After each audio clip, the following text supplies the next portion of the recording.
আমি আইজি, আমার নাম বেনজির, আমি দুর্নীতির বিরুদ্ধে জিরো টলারেন্স। মানুষ স্পিকার, জিরো টলারেন্স দুর্নীতির বিরুদ্ধে, ভালো কথা। মানুষ স্পিকার, সেই ব্যক্তিটির তার নামে, তার পরিবারের নামে গোপালগঞ্জে Sabana eco resort and natural park, speaker 621 bigha জায়গা, 2 টন গম যদি বিক্রি করে ইউনিয়নের মেম্বার, তার বিরুদ্ধে মামলা হয়ে যায়। একজন এমপি এলাকায় কাবিকার কাকে কি দিল সেটা পত্রিকা ফলাও হয়ে যায়, হ্যাঁ, মামলা হয়। আর কৃষকের 50,000 লোনের জন্য অ্যারেস্ট করা হয়। আর মানুষ স্পিকার, এই লোকটি মানে এরকম অবস্থা, এত কোটি কোটি টাকা, এত সম্পত্তি কিভাবে সম্ভব হলো? কেন সরকার দেখলেন না?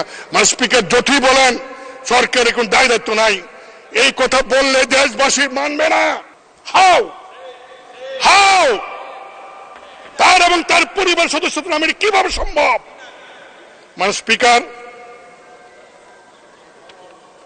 তাই নয়, তিনি যখন ডিজি র্যাব, মহানগরের ডিএমপি কমিশনার এবং আইজি, এই সময়ের মধ্যে তিনি কিন্তু এই সম্পত্তির মালিক হয়েছেন।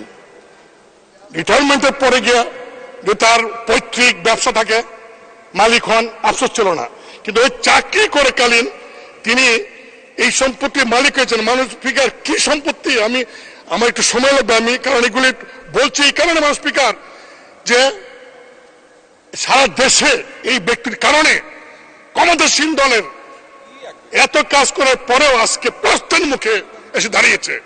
মানুষ 2015 থেকে 2020 সাল পর্যন্ত তিনি ডিজি এবং ডিএমপি কমিশন থাকা অবস্থায় যে জমিগুলি কিনেছেন, সেই জমিগুলি বেশিরভাগ হিন্দু সম্প্রদায়ের, এবং তারা অনেকে সাক্ষী দিয়ে দিচ্ছেন এখন সাংবাদিকদের কাছে, কায়দা কৌশলে পুলিশদের ভয় দেখিয়ে সেই সমস্ত সম্পত্তি তিনি ক্রয় করেছেন।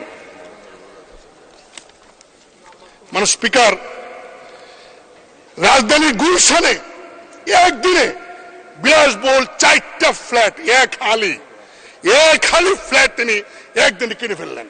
কি আশ্চর্য! মানে স্পিকার, উত্তরায় এবং বাড্ডায় 2টা বাড়ি, বাওয়াল রিসোর্ট, যে রিসোর্টে অভিযোগ প্রায় 30-40 বিঘা জায়গা বনের, এবং সেই বন বিভাগ থেকে এখন বলা হচ্ছে তাদের জায়গা দখল করে বাওয়াল রিসোর্ট করা হয়েছে, সেটারও আমরা জানতে পারলাম 25% শেয়ারের মালিক তিনি। মানে স্পিকার, একটি শিশুর বিন্দু, steel industries limited, ST Peters school of London limited, 19টি কোম্পানির শেয়ার, 30 লাখ টাকার সঞ্চয়পত্র, 33টি ব্যাংক হিসাব। মানে স্পিকার, শুধু তাই নয়,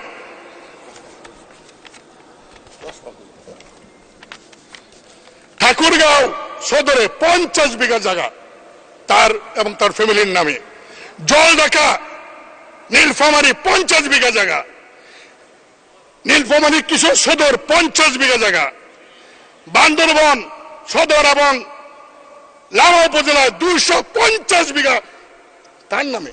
মানে স্পিকার, সেন্ট মার্টিনে বেনজিরের নামে 4 বিঘা জমি। মানে স্পিকার, ইন্দ্রাণী বিচে কক্সবাজার 2 বিঘা 3 মেয়ের নামে, রাজৌরি উপজেলায় জিসান মির্জার নামে তার স্ত্রীর 273 বিঘা জমি, গাজীপুরে 200 বিঘা জমি।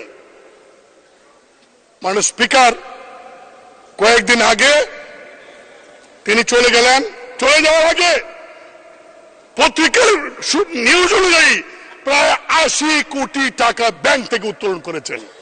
মানে স্পিকার, আমি একটু বলতে চাই, আমাদের মাননীয় স্বরাষ্ট্রমন্ত্রীর মধ্যে খুব ভদ্র মানুষ, অত্যন্ত ভালো মানুষ, খুবই ভালো মানুষ।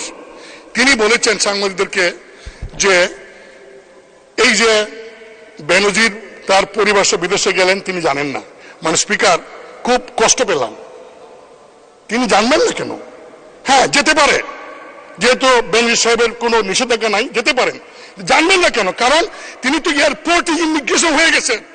ইমিগ্রেশনে তো কোনো ভিআইপি, আর তখন সারা দেশে আলোচিত বেনজির, তিনি ইমিগ্রেশন দিয়ে গেছেন, আর ইমিগ্রেশন ডিপার্টমেন্ট তার মন্ত্রণালয়কে জানায় নাই, সরকারকে জানায় নাই। যদি না জেনে থাকে তাহলে ইমিগ্রেশনের সমস্ত কনসার্ন কর্মচারীকে সাসপেন্ড করা উচিত।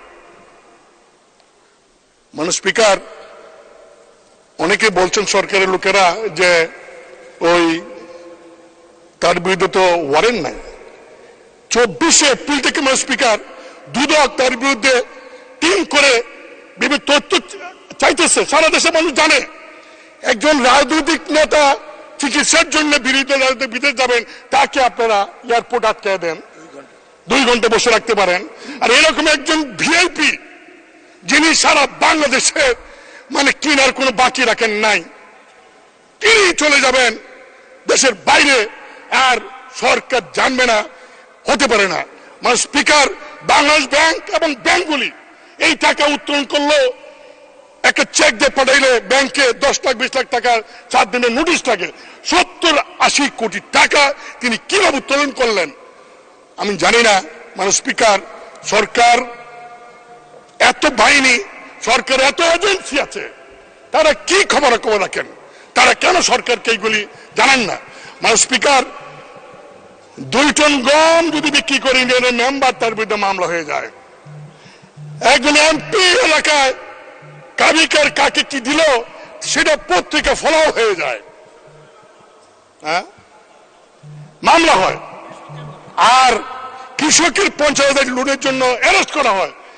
আর মানে স্পিকার, এই লোকটি মানে এরকম অবস্থা, এত কোটি কোটি টাকা, এত সম্পত্তি কিভাবে সম্ভব হলো? কেন সরকার দেখলেন না?